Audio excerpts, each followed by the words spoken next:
Chapter 8. When the girl came back into the cabin, she was shaking. Her hands were shaking, and she was crying, and smoke was coming out of her gun. One of the passengers, an American, stood up and shouted at her. "You're a murderer!" he shouted. "You're a dirty, murdering She turned and pointed the gun at him and fired.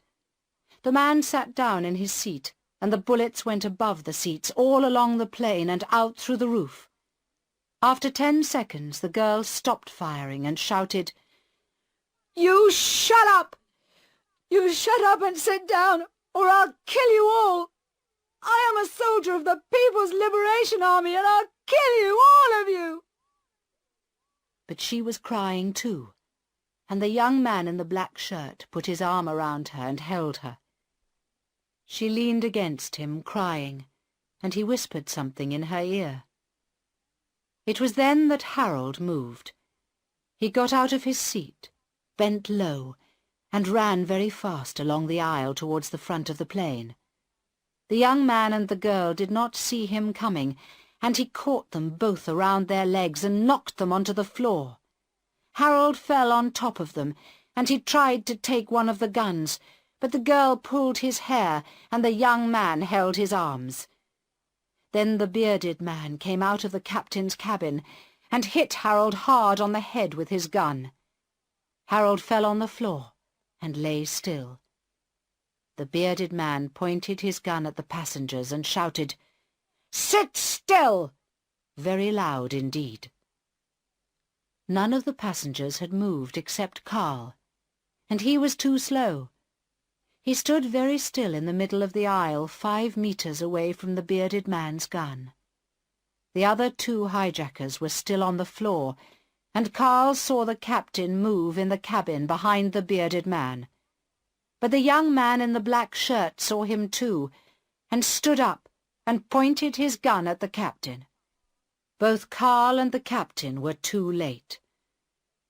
"I am getting old," Carl thought. "When I was young, I could move as fast as Harold, but not now." Carl sat down in his seat very slowly.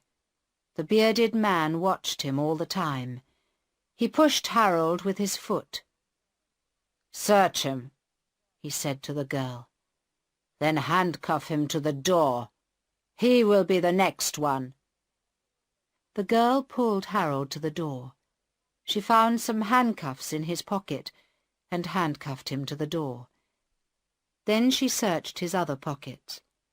In one of his pockets she found a newspaper. She looked at it and saw the photo of Harold and Carl. She stood up slowly and showed it to the bearded man. He looked at the photo, and then he looked at Carl carefully and for a long time. Very slowly, smiles appeared on the faces of the 2 hijackers, and they began to laugh. Chapter 9. Helen Sandberg stood up to welcome the American and British ambassadors. The 2 men were very different. The American ambassador was a short, round man, with a loud voice which Helen disliked very much. He often wore open-necked shirts, and he had a very hairy chest. She disliked that too. The British ambassador, a tall, thin Scotsman from Edinburgh, was always quiet, polite, and well-dressed, but she did not always believe what he said. Once, a year ago, he had lied to her, and she could never forget that.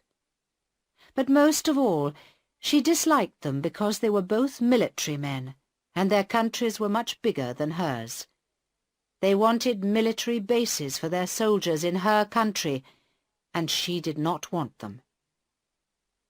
"So, gentlemen, what can I do for you?" The American spoke first.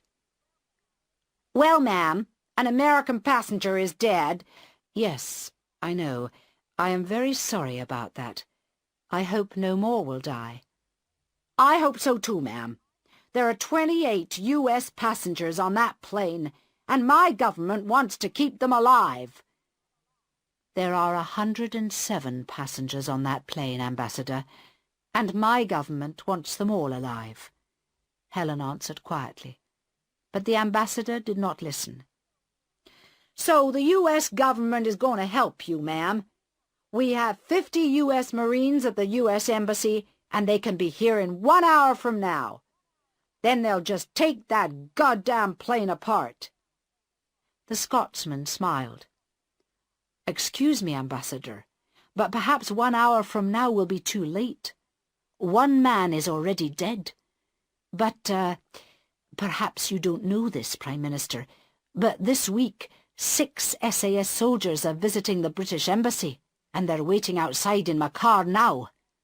These men know a lot about hijacks, much more than the U.S. Marines, or probably your own soldiers, Prime Minister. They know exactly what to do. So, now just a moment, the American interrupted. The U.S. Marines are... Gentlemen! Helen's clear, hard voice stopped them. There's no time to argue. Firstly, I didn't know about the SAS soldiers in the British Embassy, and I am very surprised about it. Very surprised indeed, Ambassador. Secondly, I do not think it is a good idea to attack a plane with 107 passengers in it, and take it apart, as you say. I want these people to live, not die. So I thank you for your ideas, but remember that this small country is ours, not yours. We will manage this problem in our own way, with our own people. Thank you very much. Now you must excuse me. I am busy. At the door, the Scotsman turned back. Prime Minister, I know you want to save lives, he said. I understand that. But these hijackers must not go free. My government does not want that. No government in the world wants that. I know that, Ambassador, Helen answered quietly. I know that very well. As they went out, the phone rang. Michael picked it up. Helen sat down at the table and watched him. His face was very serious. He wrote on a piece of paper and then put the phone down. For a moment he did not look at her. What is it, Michael? Tell me. It was a radio message from the plane, Prime Minister. Well, what did they say? Didn't they want to talk to me? No, Prime Minister. Just the message. It says, "We love our brothers. We hope the Prime Minister loves her husband. He is on the plane, just behind the door." For a long moment she stared at Michael, but she did not speak. A picture of the American passenger appeared in her head. She saw him jumping out of the door, and the girl shooting him for 10, maybe 15 long seconds. "I'm sorry, Prime Minister," said Michael softly. "What?" "Yes, so am I. I thought perhaps the hijackers didn't know Carl was my husband. But now they do know." She ran her hand through her hair and then looked at her watch, but her hand was shaking so much that she could not tell the time. The phone rang again. Michael picked it up. "Colonel Carter is outside, Prime Minister." He watched her, waiting for an answer. "I'll tell him to wait, shall I?" She put her hands flat on the table and stood up. "Yes, yes, Michael. Tell him to wait 2 minutes, that's all." She walked to the window and stared out at the plane. She pressed her forehead against the cool glass, and for 2 minutes she did not move. Then she turned round and smiled at Michael.